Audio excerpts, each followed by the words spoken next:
There's a ton of snow in February, as there always are in the mountains, and my childhood friend that I'd grown up with was there with me. We went sledding and I lost control of the sled and I hit a tree in the middle of my back and became paralyzed instantly from the waist down. What I discovered and found through that was that there was still a lot of, maybe even more opportunities for me to live a life that I never imagined. Dave is a mastermind at the sport of swimming, especially mentally. He just knows how to foster this confidence in yourself, because for 90% of our time, our heads are underwater and we're just alone with our own thoughts. I had a lot of success as an athlete.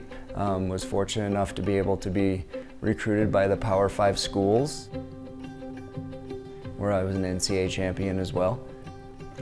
The best coach I ever had was a guy named Jimmy Flowers. After I broke my back, he was working at the Olympic Training Center and invited me to train with him to try to become a Paralympian. Unfortunately, in 2009, he was in a climbing accident and fell off of Capitol Peak up by Aspen and died on the mountain. Again, a horrible experience, but that catapulted me into the career I have today because I had 15 other teammates that I was training with, and I said, guys, I've known Jimmy for over 10 years.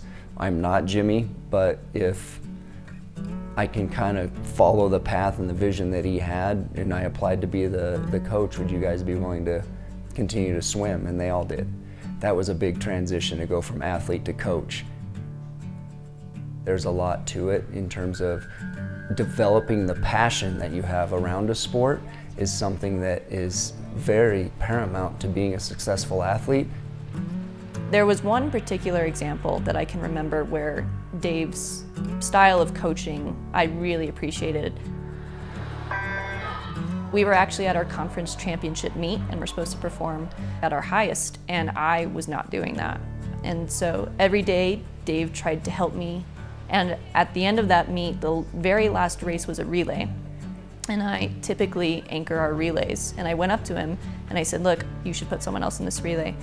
And he was like, I'm always gonna have faith in you. You're on that relay, you belong on this team.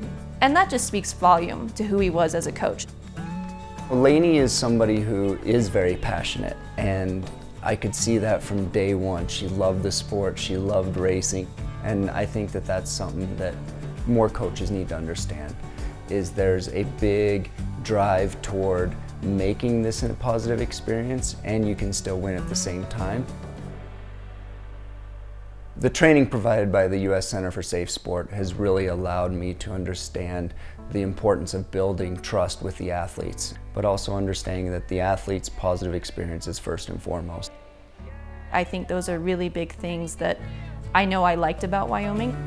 I knew my value was not in my time, my value is who I was as a person.